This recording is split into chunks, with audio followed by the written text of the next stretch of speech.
Mesdames, Messieurs, bonsoir et merci de nous rejoindre dans ce nouveau numéro de votre magazine Le Point qui reçoit pour vous ce soir Monsieur Jean-Claude Tshilumbayi. Il est rapporteur de la Commission électorale permanente de l'Union pour la démocratie et le progrès social, avocat au barreau de Kinshasa-Gombe. Bienvenue, Monsieur Jean-Claude Tshilumbayi. Merci beaucoup.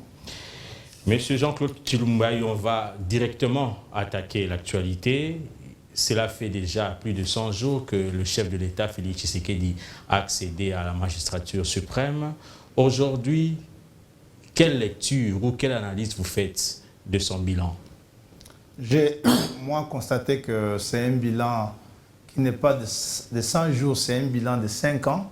Comment 5 ans? Oui, par rapport aux thèmes principaux que l'IDPS et le président Tshisekedi ont développés de tout ce temps, entre autres au plan politique, la démocratie, et au plan économique et social, nous avons dit le progrès social. Lorsque je suis en train de tenter de faire l'évaluation de 100 jours, sans gouvernement bien entendu, il faut le comprendre, je me suis vite réalisé que le président de la République a posé des bases d'existence, des jalons d'un État moderne. Un État moderne en commençant par la manière moderne de gouverner et d'agir au plan politique. Nous avons la question majeure des droits de l'homme et je me rassure que c'est pour la première fois depuis 50 ans que nous avons eu des rapports des organismes internationaux qui attestent que les violations des droits de l'homme ont nettement reculé dans le pays et que... Vous en êtes sûr que c'est la toute première fois? C'est la toute première fois en 50 ans, je m'assume. C'est la toute première fois en 50 ans qu'un rapport a indiqué qu'il y a un recul des violations des droits de l'homme. Lors du dernier régime, du précédent régime, il n'y a pas eu de rapport où il y a eu recul. Je ne fais pas de jugement de valeur là-dessus. J'ai dit que c'est la toute première fois en 50 ans que les rapports d'Amnesty International de Human Rights Watch ont fait état du recul des violations de droits de l'homme. Et les manifestations politiques sont librement engagées. Les gens peuvent s'exprimer librement et aller jusqu'à même au-delà dans l'insulte. Ils n'ont pas été inquiétés. Les arrestations arbitraires ont nettement reculé. Les prisonniers d'opinion, les prisonniers politiques et les prisonniers d'opinion ont été libérés sans que le président ne se sente menacé par leur présence comme politique. Les personnes qui se présentent ou qui se sont présentées comme exilées ont eu le droit de rentrer au pays et ils peuvent librement circuler, librement tenir leur meeting. Vous n'avez qu'à voir encore hier. Il s'en est tenu un à Kisangani où les gens se sont exprimés librement. Il n'y a pas eu une seule balle de fusil qui a été tirée en l'air. L'image du pays, en ce sens-là, notamment au plan de la justice, s'est nettement améliorée. Vous avez constaté que c'est pour la première fois dans ce pays-là qu'un chef d'État est indifférent au fonctionnement de la justice. Nous qui vous parlons à l'UDPS, nous avons, en l'espace de ces 100 jours, perdu plus de 15 procès devant les cours et tribunaux, alors que c'est... Vous pouvez citer ces procès, même deux ou trois. Nous avons été devant le juge à Kananga, dans le Kasaï central, dans le contentieux électoral du gouverneur, et nous avions une centaine, j'ai parlé de plus de 15, nous avons une centaine à la Cour constitutionnelle lors du contentieux législatif, et nous avons été en justice dans la Lomami et ailleurs, dans le Haut-Katanga. Le président n'a pas osé prendre son téléphone pour menacer un juge ou pour lui faire pression afin d'obtenir des avantages. Je pense aussi que ça ne se faisait pas aussi lors du précédent régime. J'imagine. Ce n'est pas une nouveauté. J'imagine. Je sais quand même que lorsqu'on dit qu'il y a des prisonniers d'opinion qui sortent par centaines de ces prisons-là, on les appelle bien prisonniers d'opinion, c'est qu'ils ont été là pour quelque chose. Et c'est des prisonniers politiques comme on les a qualifiés. Donc, à ce niveau-là, c'est un bilan largement positif au niveau de liberté d'expression, au niveau des manifestations publiques, au niveau même de l'aisance que les Congolais ressentent dans leur peau lorsqu'ils se promènent désormais dans leur ville. On ne peut plus fouiller des téléphones de gens sur Victoire, savoir qui a dit ça sur le président de la République, ça c'est bien intéressant. Au plan diplomatique, Nous avons là... il a sillonné... Il a sillonné, il est Pour allé. quel résultat? Pour quel résultat? Je suis en train de me réaliser que le pays a repris son honorabilité internationale. Nous qui enseignons la diplomatie à l'université, nous la résumons par cette science qui consiste à s'attirer les sympathies et s'entourer des relations susceptibles de protéger notre indépendance. Et à ce jour, vous avez bien constaté que les grandes puissances du monde affluent et se bousculent aux portes de la RDC. Ils ont hâte de collaborer avec la RDC. Ce n'est plus ce pays qui était à 2 mètres ou à quelques mètres du qualificatif État voyou. Nous en sommes là bien. Est-ce que ce n'est pas parce que lors du précédent régime, on était plus nationaliste et cette fois-ci, on veut ouvrir la porte pour les prédateurs, entre guillemets? Ça dépend de ce que ça signifie. Je sais que de tout ce temps, nous avons toujours entendu le discours qu'il y avait des politiques d'attractivité ou d'attraction des investissements. Nous avons ici la NAPI et elle a été créée pour qu'effectivement les investisseurs étrangers viennent. Ce n'était pas un projet préconçu de vivre en vase clos. Mais ce qui est évident, c'est que les conditions de ces réalisations ont été bien mises en place dans les 100 jours. Lorsque je dis au plan diplomatique, c'était une réussite totale. Le président s'est démarqué sur la scène internationale avec une aisance telle. L'on a parlé de l'expérience et je crois que plus personne n'en parle aujourd'hui. Les choses ont été nettement claires. Il a fait les choses en professionnel. Et le pays est rentré sur la scène internationale dans le concert des nations. Nous allons dans le point du social, parce que c'est la question que les gens posent tant. Nous ne sommes pas un pays communiste où la distribution de biens va se faire dans les maisons comme dans l'ex-URSS. Ici, nous sommes plutôt un pays à économie libérale, mais bien évidemment, le président Tshisekedi, c'est un socialiste. Il est un président issu d'un parti de la social-démocratie. Vous avez vu qu'il a posé exactement là les jalons de l'amélioration du climat des affaires. Parce que ce qui est important, c'est que les investisseurs viennent, c'est eux qui créent les emplois. Si vous constatez, le dossier brûlant de la libéralisation des assurances a été rendu effectif. Le marché d'assurance a été effectivement libéralisé. Ce que les gens ne remarquent pas tout, c'est qu'un investisseur ne peut pas venir là où la justice n'est pas libre. Le président l'a rendu libre. Mais c'est un processus qui a débuté il y a très longtemps. Bien évidemment, c'est un processus qui a débuté, mais vous avez vu dans 100 jours comment l'expédition a été faite. Je disais qu'un investisseur ne vient pas là où la justice n'est pas libre. Il ne vient pas là où il n'y a pas un assureur capable d'indemniser lorsqu'il y a, risque, lorsqu'il y a... Est-ce que vous n'avez pas hérité de la gouvernance des résultats du dernier régime? J'aime bien cette question qui signifie plus ou moins que maintenant c'est visible. Ça signifie que si vous dites que vous avez hérité des avantages, vous affirmez que le bilan a été lisible. Même non, si par rapport à tout ce que vous avez dit là, vous n'avez pas hérité des avantages laissés par le précédent régime. Mais ce code des investissements a été adopté quand? Ce n'est pas aujourd'hui. Et le besoin de voir les assurances libéralisées a toujours été là. Non, a toujours été là. C'est bien évidemment pour vous dire que c'est des décisions courageuses prises par un chef qui sait qu'il est en passe de mettre en place des politiques de concurrence évidentes. Et donc, les choses vont ainsi marcher, ne poserait pas problème. À ce jour, les investisseurs n'aiment pas là où ça brûle. Beaucoup de gens sont posés des questions sur les voyages, les multiples voyages du président, même si on a présenté ces voyages beaucoup d'argent à la République. Bien coûteux. Je crois, nous en parlons à nos enfants. Moi, je suis un enseignant de la diplomatie à l'université. La diplomatie, ça coûte plus cher que l'armée.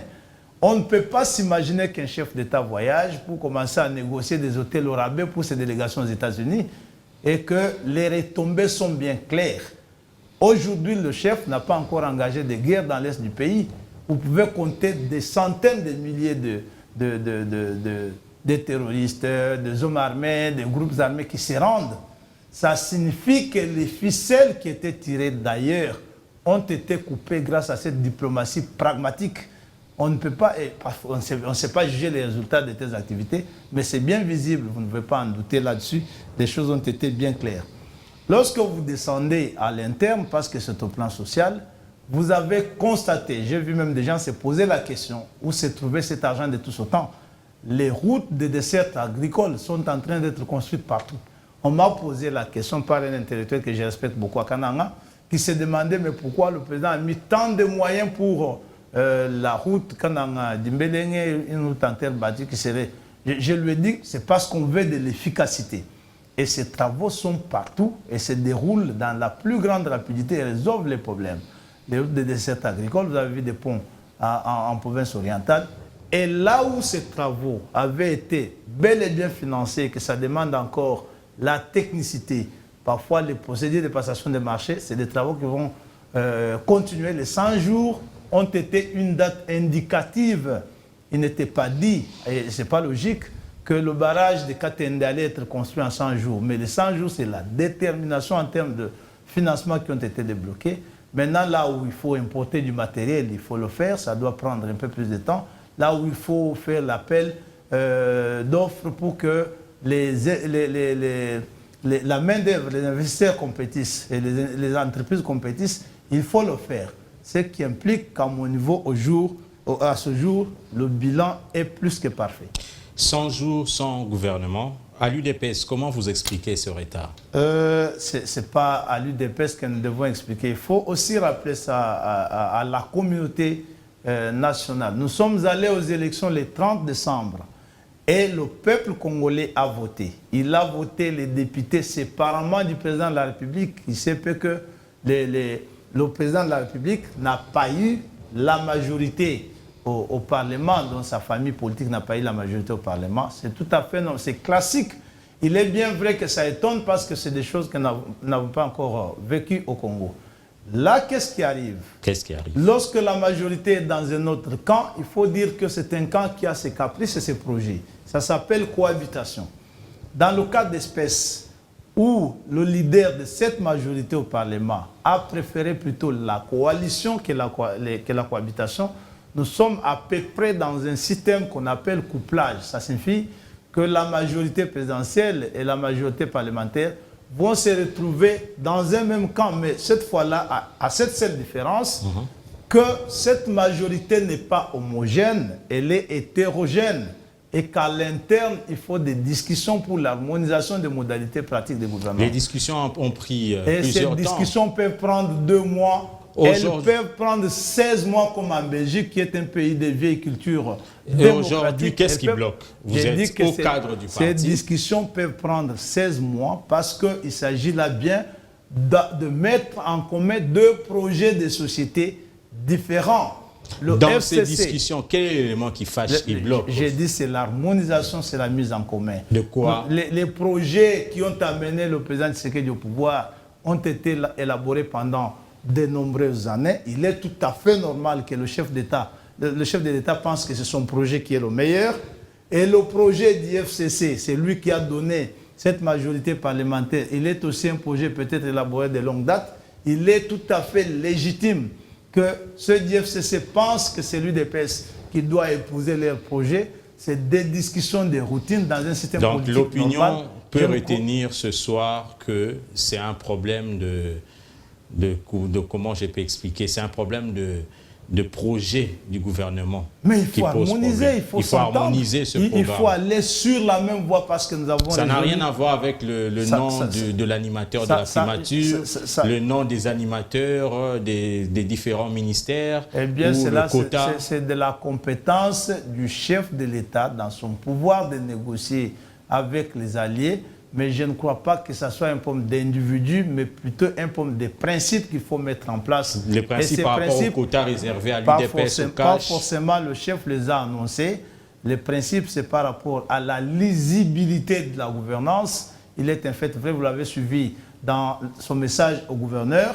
Et là, nous partons sur de nouvelles bases. Nous avons été un pays qui, durant ces 5 dernières années, nous sommes presque en 17e position, 16e, 15e position des champions mondiaux de corruption. Il est normal que le chef de l'État dise qu'on s'arrête, qu'on mette en place des principes de traçabilité qui permettent que nous ayons une même vision du nouvel État que nous voulons bâtir. Donc ça peut prendre du temps. Je ne crois pas que ça soit vous ne pensez pas un fait que qui peut lasser les Congolais. Vous donnez raison à l'opposition qui est contre ce mariage FCC Cash? Non, c'est de la démagogie. C'est de la démagogie. Je ne vois pas ce que ferait la Mouka si jamais cette situation s'est présentée entre Martin Fayulu et Joseph Kabila. La Mouka allait-il dire « je ne gouverne pas parce que je n'ai pas la majorité parlementaire » ou il allait gouverner sans cette majorité? On ne forme pas le gouvernement sans cette majorité. Les gens ne comprennent pas les implications. Le gouvernement a formé, c'est un gouvernement qui sera présenté à l'Assemblée nationale pour obtenir investiture. Qui vont l'investir? Martin Fayulu allait-il se réveiller un matin, il forme le gouvernement, il passe outre cette exigence d'investiture? C'est ça la grande difficulté. Les gens, lorsqu'ils veulent mentir, ils prennent tous les mots possibles du monde. C'est de la démagogie. Martin Fayulu serait élu président. Il s'inclinerait devant cette réalité. Il irait donc vers Kabila. Il discuterait pour mettre en commun un gouvernement. Ce n'est pas la volonté de Tshisekedi. Ce n'est pas la volonté de l'UDPS. C'est bien la volonté de notre peuple qui doit partager aussi sa part de responsabilité pour avoir dispersé son pouvoir entre deux camps qui n'avaient pas le même projet de société. Donc c'est un faux problème que de dire la Mouka dit qu'il faut le mariage, tout ça. Et pour, par exemple, que Fayulu dirige, il ferait une année sans gouvernement, espérant éventuellement dissoudre le Parlement au bout d'une année, mais avec quel espoir de retrouver cette majorité s'il allait aux élections? Lui qui est allé aux élections, il n'a eu qu'un seul député. Qui lui dit qu'au bout d'une année, en dissolvant le gouvernement, il reviendra avec notre majorité? C'est de la démagogie. Il faut que notre peuple le comprenne et que les gens comprennent que Tshisekedi est dans une situation que le peuple souverain a créée. Et il y a 10 ans, je me souviens, sur le plateau de Télé 50, le président de la République l'avait prédit. Il a dit qu'un jour, si notre peuple nous oblige de co-gouverner avec Joseph Kabila, nous le ferons volontiers parce que nous sommes démocrates. À ce jour, c'est bien clair qu'il y a une majorité. Entre nous, et on doit faire M. Jean-Paul Chilumbaï, comment vous vivez cette alliance FCC Cash? C'est une alliance qui se vit au rythme des aléas politiques. Et en plus, nous sommes en Afrique. C'est-à-dire, vous vous sentez inférieur, en position d'infériorité? C'est une nouvelle expérience, non. L'UDPS ne peut pas se sentir en position d'infériorité. Nous sommes dans un régime semi-parlementaire, je peux dire semi-présidentiel. Ah, pas du tout. Je dis nous sommes dans un régime semi-parlementaire, je peux dire semi-présidentiel. Et on connaît l'expérience de ce régime. C'est un régime qui finit par ressortir la grande importance du président de la République. Nous avons la même majorité, un peu plus. Pourquoi? Parce que la politique du gouvernement sera codéfinie entre le gouvernement et le président de la République. Et dans la logique d'une coalition, ce n'est pas que la majorité parlementaire appartiendrait à un seul camp. Elle va appartenir aux deux parce que le CACH a aussi ses députés dans ce Parlement-là. Nous n'avons pas de complexe de regretter ce qui est arrivé. Nous sommes sereins et vous avez vu que le président travaille en toute quiétude et il donne des signaux clairs d'espoir. Je crois que les Congolais ont tout à attendre de ce quinquennat. Donc, Cash est à l'aise, se sent très bien et dans son assiette. Nous sommes très à l'aise. Dans cette alliance FCC Cash. Nous sommes très à l'aise. Mercredi passé, il y a eu des échauffourées qui ont été signalées à l'UDPS, au siège de l'UDPS, à Limité, entre militants du parti cher au feu Étienne Tshisekedi. Qu'est-ce qui s'est réellement passé? D'abord, il faut souligner que c'est un débat interne au parti. C'est de l'ambiance d'un parti politique. L'UDPS n'est plus interne. L'UDPS, c'est un parti national et ça intéresse tout le monde. Les gens s'intéressent à l'UDPS. C'est un grand parti. Tout le monde s'est intéressé à l'UDPS depuis très longtemps. Nous ne sommes pas un parti État, nous sommes un parti au pouvoir. Ça signifie que c'est des questions d'administration interne du parti. Il est bien vrai qu'il y a beaucoup de désinformation, parce que moi, j'ai été là, j'ai vécu ce qui s'est passé. Il n'y a pas eu affrontement entre militants de l'UDPS, il faut le rappeler. Il y a eu attaque de la police contre certains cadres de l'UDPS qui se rendaient à une réunion à la permanence du parti. Attaque de la police. Bien évidemment. Nous sommes à la télévision. Je le dis, j'étais là, il y a eu attaque sans sommation de la police contre certains cadres de l'UDPS. La police n'est pas venue non, séparer... La police n'est pas venue séparer un quelconque affrontement. Non, la police n'est pas venue séparer un quelconque affrontement. Je vis même le professeur Chilombo qui a mis au défi quiconque avoir vu les machettes entre les mains de Chabagne et du vieux Wakwenda, de sortir ces images.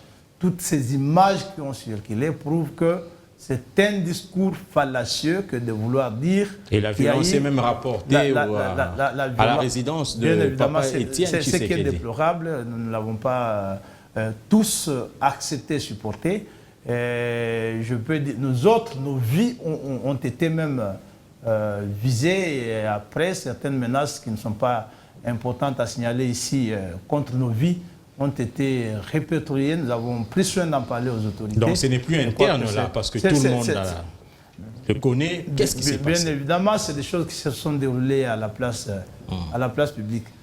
Tout ce que je sais que c'est un débat que moi j'ai déjà eu engagé aussi avec les amis. L'UDPS, c'est ce parti démocratique où les pères fondateurs nous ont appris que c'était une sorte de pyramide inversée, que c'était la base, le peuple à l'interne qui décidait. C'est ce qui peut étonner parce que c'est une réalité qu'on ne peut pas vivre ailleurs. Non seulement ici au Congo, mais je ne la vois pas en Afrique centrale facilement être vécue dans un parti où une discussion sur la gestion peut se tenir. C'est très positif. Il ne faut pas voir que ce qu'il y a de mal, c'est des incidents bien évidemment survenus, mais c'est très positif que dans un parti politique, que les gens discutent, que les idées s'entrechoquent, c'est ce qui fait la force de l'UDPS. Il est là un problème d'interprétation des statuts du parti. Les statuts du parti qui prévoient qu'en cas d'empêchement, de décès, d'interdiction d'exercer ou de fin de mandat du président du parti, que le parti soit géré par un directoire composé de 3 personnes. Vous faites allusion à l'article 26 du statut. L'article 26 du statut, bien évidemment. Et c'est ce à quoi moi j'ai assisté. C'est que la Convention démocratique, au regard de compétences qu'elle tient des articles 30, 31, 32, 33, 34 des statuts, elle a pu constater qu'il y avait cette interdiction pour le président du parti d'exercer autant qu'il a été élevé au rang de président de la République. Elle a activé, comme c'est son pouvoir statutaire, c'est presque un parlement du parti, elle a activé son mécanisme et proposé que les statuts du parti s'appliquent en ce volet-là. Il est bien évidemment vrai qu'il y ait au sein du parti des cadres qui interprètent autrement la chose, qui pensent qu'il n'est pas le cas, il ne sera pas le cas, il n'est pas nécessaire de gérer le parti. C'est des interprétations. Bon, selon M. Jean-Claude Chilumbaï, avocat, au cadre du parti, quelle est la bonne interprétation? Je l'ai dit souvent, je me dire ce que j'ai dit. Je suis un enseignant, je n'aime pas dire des choses pour plaire à mes propres émotions. Je sais que je ne suis pas seul ou l'unique à le dire. J'ai suivi d'autres juristes de grand renom, ils l'ont dit. Je lis l'interprétation du professeur André Mbata Mangou, dont la notoriété est quand même suffisamment connue, pas seulement au Congo. Là, ici, vous mais dans justifiez votre interprétation pas pour autant. J'ai dit seulement que j'ai suivi d'autres personnes. Et moi, je l'ai dit dans une conférence que j'avais donnée comme un scientifique et non comme un intervenant politique. J'ai dit que l'article 26 ne souffrait pas de flou pour qu'il soit sujet à interprétation. C'est-à-dire? Il est bien clair que le président de la République a été interdit par l'article 96. L'interdiction est citée dans cet article, l'article 96 de la Constitution, et que dans cette hypothèse, il est tout à fait loyal et normal que les statuts du parti soient respectés. Le principe de respect des textes ne nous vient pas comme une nouveauté. C'est un principe pour lequel les pères fondateurs sont battus, l'ont légué. C'est du sacré à l'UDPS. Il était donc nécessaire que l'article 26 président soit du parti est empêché définitivement. Il est interdit de fonctionner. Encore, si vous posez la question d'empêchement, que signifie empêchement définitif? Parce que j'ai suivi aussi ce débat-là. Voilà. Le président avait été élu pour un mandat de 5 ans comme président de l'UDPS. Voilà. Est-ce qu'on se comprend bien? Allez-y. Aujourd'hui, le président a prêté serment sous drapeau Pour 5 ans. De servir le pays pour 5 ans. Il va faire 5 ans, j'ai dit, il a prêté serment sous le drapeau. De servir le pays pendant 5 ans. Il a prêté serment de respecter la Constitution de la République qui lui confère son mandat pour 5 ans. Alors que son mandat comme président du parti se termine dans 4 ans. Dans 4 ans. Là, j'ai consommé une année. Comment on peut appeler cet empêchement? C'est un empêchement partiel, provisoire. C'est un empêchement définitif. Le président passera 5 ans à la tête du pays, à moins que certaines personnes ne le veuillent pas ainsi, qu'ils souhaitent qu'il ne fasse pas 5 ans, qu'ils pensent qu'il est plus intéressant pour le président de venir servir le parti que de servir le pays. Appliqué? L'article n'est pas appliqué parce que j'ai dit qu'il y a des interprétations divergentes et qu'il y a des personnes qui pensent qu'il ne faut pas l'appliquer. Bien évidemment, je soupçonne une certaine crainte de travailler ensemble. C'est-à-dire une certaine crainte de travailler ensemble. Avec c'est le directoire.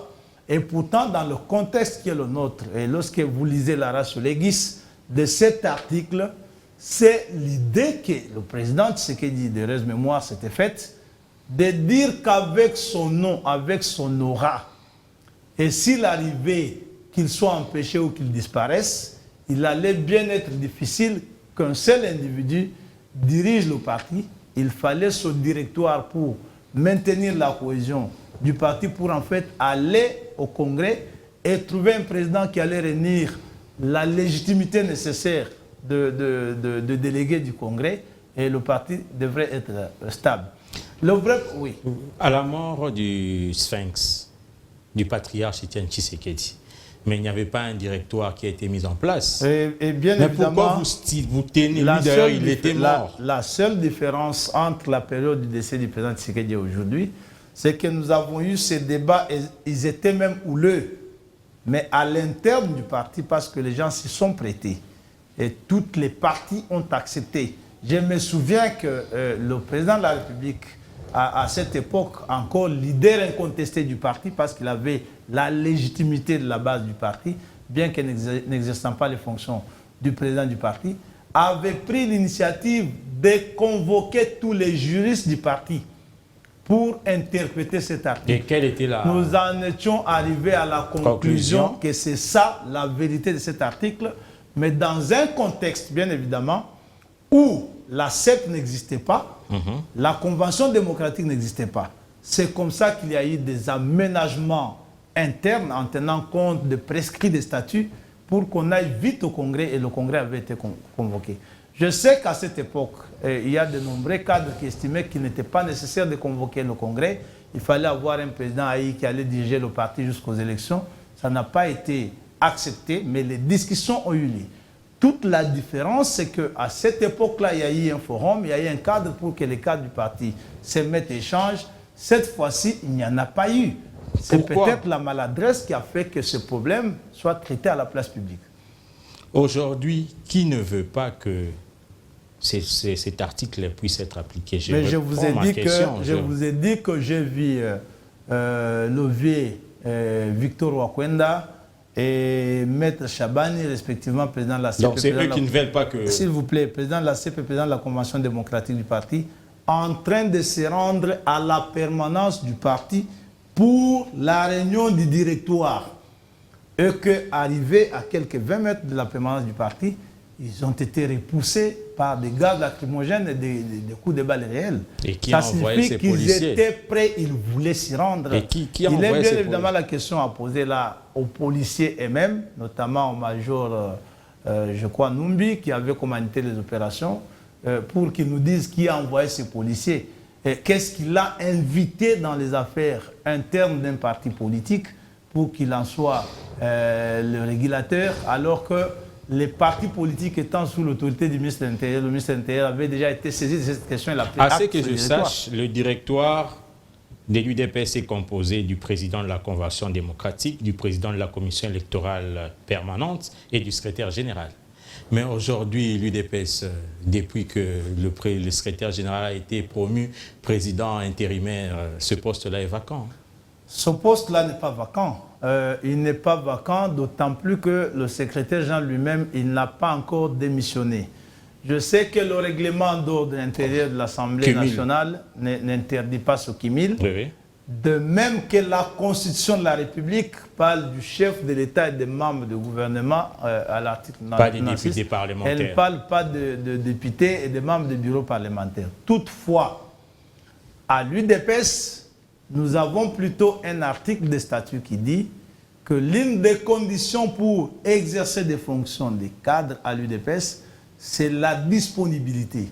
C'est bien évidemment là où les gens se sont posé la question de savoir... Et vous pensez que M. Kabound, comme il est maintenant premier vice-président de l'Assemblée nationale, ne sera plus disponible? Le premier vice-président de l'Assemblée nationale va prouver lui-même s'il est disponible ou pas.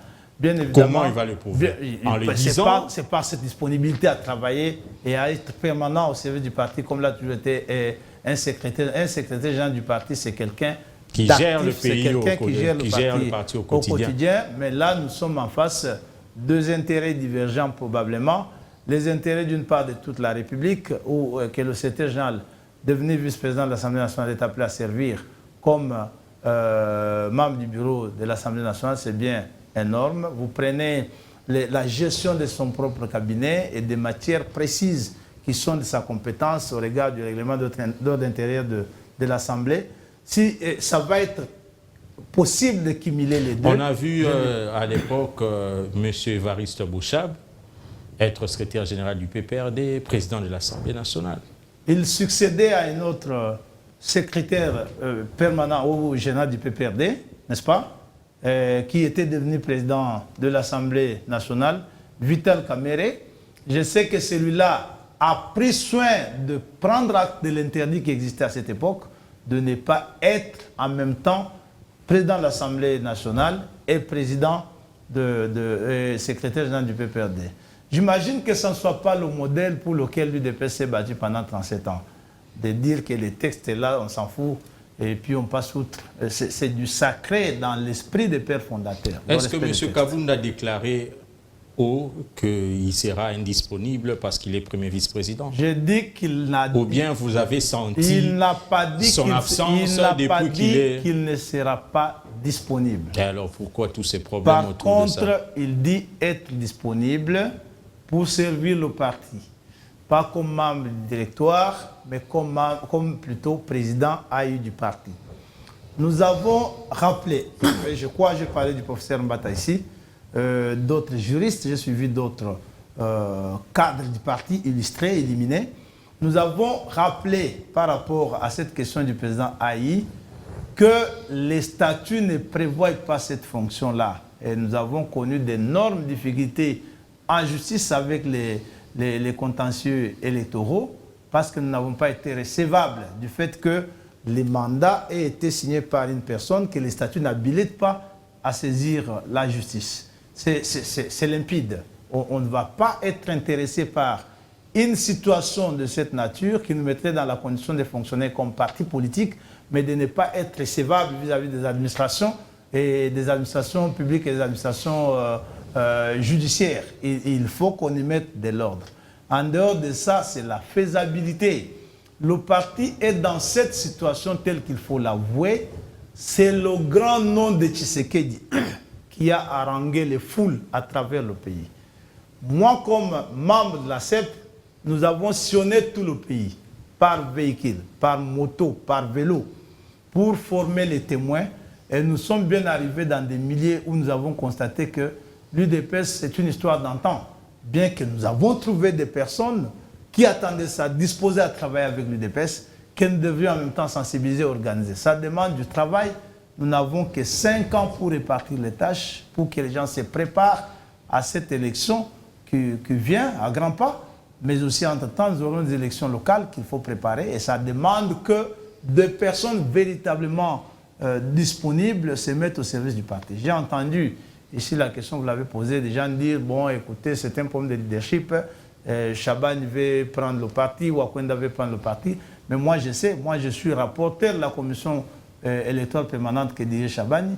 Il nous l'a fait savoir, et en privé et en public, qu'il n'était pas intéressé par la gestion du parti. Après ces événements, il l'a fait savoir publiquement à qui veut l'entendre, qu'il est tenté par d'autres expériences et non celle de gestion du parti. Ça signifie qu'il n'y a pas là un conflit Mais alors, de leadership au sein du parti. profite tout ça? À qui profite tout ça? Au président de la République? Je crois qu'il faut plutôt... Au premier vice-président de l'Assemblée poser nationale? la question qui seront victimes de tout ça. C'est bien le parti qui sera victime, c'est bien précisément le mandat du président de la République qui sera victime, parce que le parti se trouve être l'instrument par excellence de gestion du pouvoir qui va accompagner le président dans une ambiance où nous savons que nous n'avons pas de province, nous avons perdu les élections des gouverneurs. C'est la raison pour laquelle je vous avais posé la question de savoir comment vous vivez cette alliance, parce que vous avez perdu, vous n'avez qu'une seule province jusque-là. Prions le bon Dieu pour que vous ayez la province du Nord. Nous avons une province, le Kasaï oriental, qui sera dont le gouverneur est fortement critiqué. Et ne vous en faites pas, qui sera géré par l'honorable Maweja Younes. Moi, je vous donne rendez-vous. Dans 2 ans, dans 3 ans, cette province sera plébiscitée d'être la meilleure province ou la province la mieux gérée. Qu'est-ce qui vous fait dire ça? Ce qui me fait dire, c'est le personnage de Younes, c'est le personnage de Maweja. Nous ne sommes pas si lâches à l'UDPS pour l'avoir présenté comme candidat. Il faut vous rappeler que c'est un homme qui a accédé aux millions à l'âge d'adolescence et qu'il a fait les affaires avec des précisions légendaires. Il n'a pas connu de secousses, moins encore de faillites. C'était ça le seul critère. Mais c'est basique. C'est un modèle, c'est le modèle de gestion. Et nous savons ce qu'il a comme projet pour cette province. Moi, je vous donne 2 ans, je vous donne 3 ans. Nous serons avec vous ici. Je vais vous dire, est-ce que tu peux me montrer une province mieux gérée que la province de Maweja Younes? Et tu m'en diras quelque chose. Ça, nous fermons la parenthèse. Donc, à qui profite tout ça? À qui profite tout ça? J'ai dit qu'il faut poser la question, qui est victime de tout ça? C'est l'UDPS. Parce qu'il y a une certaine opinion qui pense que le président de la République veut, tout en étant président du pays, puisse avoir une main mise sur... il n'a pas confiance, raison pour laquelle il n'a pas voulu qu'on applique l'article 26. Si le président était intéressé, si le président voulait mettre la main mise sur le parti, il ne soutiendrait pas l'idée d'avoir un président haï, par exemple. Parce qu'il savait qu'il est bloqué par l'article 96 de la Constitution. Non, le président voudrait bien avoir même son directoire avec des leaderships équilibrés pour qu'il garde l'aura de contrôler. Ça signifie que vous dites le contraire. En plus de cela, le président, si vous lisez la résolution de la Convention démocratique du parti, appelant ou mettant en place le directoire, cette résolution confère au président du parti, devenu président de la République, le titre de haute autorité politique de référence de l'UDPS. Ça signifie que si le président était tant intéressé par la multitude de pouvoirs, il allait bien tomber sur cet appât, il n'allait pas tergiverser. Mais c'est pour vous dire que est-ce que l'UDPS a fonctionné de tout ce temps ici avec un président, plutôt le PPD a fonctionné avec un président? La grandeur du nom de Tshisekedi et la confiance, la légitimité que Tshisekedi a au sein de l'UDPS lui permettrait de taire tout simplement ce débat-là pour dire je reste président de l'UDPS, rien ne change, on ne modifie rien, personne n'en parlerait. C'est tout simplement pour vous dire que c'est un mauvais exemple pour un parti qui prône l'état des droits. C'est pour vous dire que Tshisekedi prône l'état des droits. À peine il est élu président de la République, il attendait la prestation de son serment, il a pris des actes. D'un côté, il a signé la décision mettant en place la convention démocratique du parti et il a signé la décision convoquant la session de cette convention démocratique. C'est pour vous dire que le président avait pris connaissance ou conscience du fait qu'il n'était plus le président de l'UDPS. Et en mettant en place, s'il vous plaît, en mettant en place la convention démocratique du parti. Mais il fallait aller jusqu'au bout. Le président savait, ce n'est pas lui qui doit aller au bout, c'est la convention démocratique du parti qui est allée jusqu'au bout, c'est ça son travail. Parce qu'il y a En plus, lorsque le président s'est réalisé que ça prendrait du temps pour que cette convention démocratique du parti siège, il a établi un mandat spécial qu'il a conféré au secrétaire général du parti pour que le parti fonctionne en attendant. C'est pour vous dire qu'il n'a pas été tenté une seule minute d'encombrer le fonctionnement du parti avec sa personne.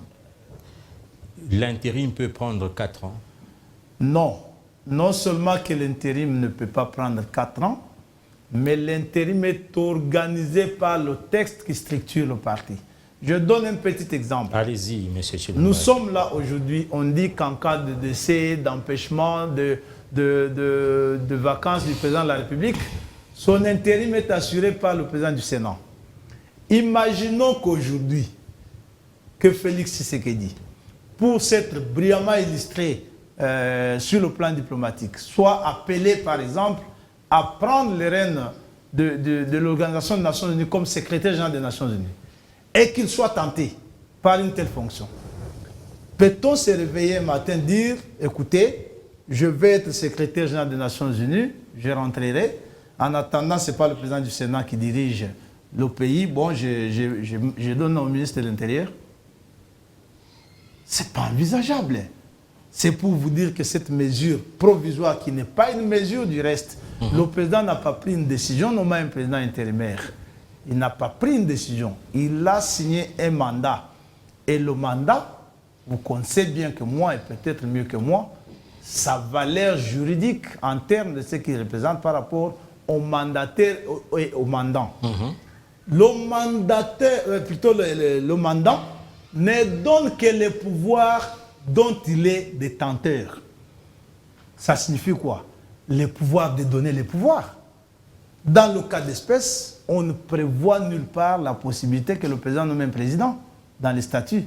C'est-à-dire que le mandat est resté plus ou moins circonscrit dans les termes de statut du parti, qui veulent que le président, lorsqu'il voyage, il peut faire 2 jours, il peut faire 3 jours, le parti ne doit pas rester non géré, il peut mandater quelqu'un de le faire. Mais l'intérim... Ça va prendre combien de temps alors? Non. Quand est-ce que le directoire va reprendre?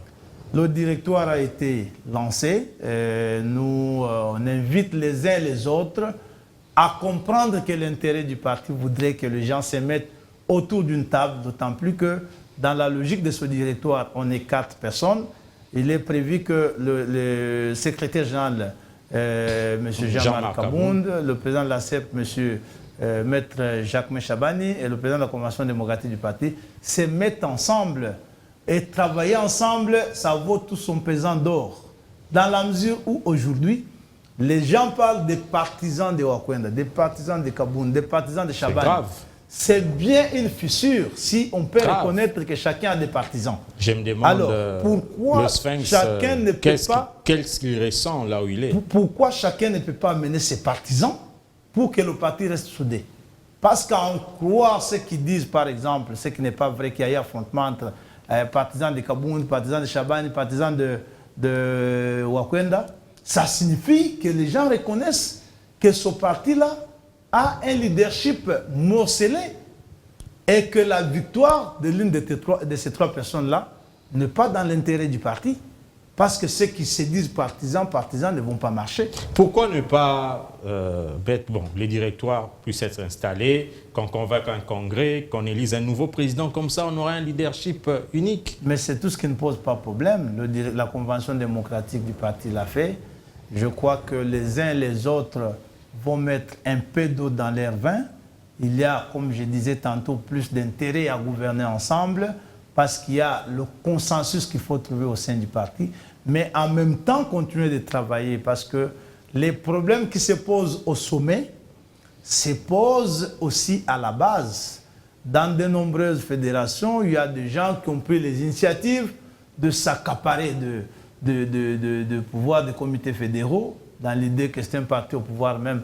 Même ceux qui n'avaient jamais milité à l'UDP sont intéressés, ça donne mal.